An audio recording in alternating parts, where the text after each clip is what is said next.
এবার এই কি অবস্থা, একদিনের বৃষ্টি এইরকম অবস্থা সব দিকে হইতো।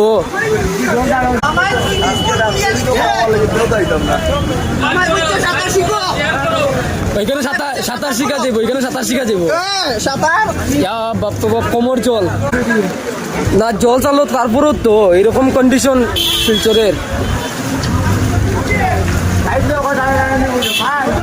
তো এই দেখো বন্ধুরা, এটা লিখা শরৎপল্লী রাস্তা, ঠিক আছে, আমি ঠিক সামনেই দাঁড়ানি। এই দেখো এইবার বৃষ্টি, কালকের থেকে বৃষ্টি দিছে, আর এই বৃষ্টির ফলে এইরকম অবস্থা দেখুন, মানুষের কতটুকু কষ্ট ওর আওয়া যাওয়ার। একদম পেট্রোল পাম্পের সামনে।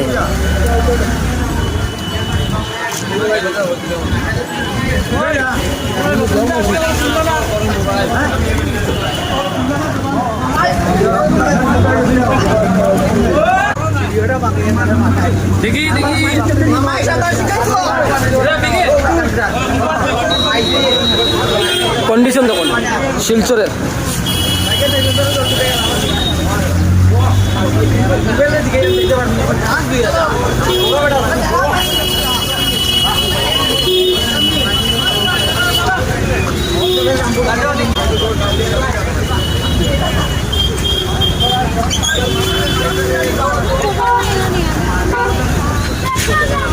হয়তো পেট্রোল পাম্পের অবস্থা দেখুন, পেট্রোল পাম্পের ভিতরে জল।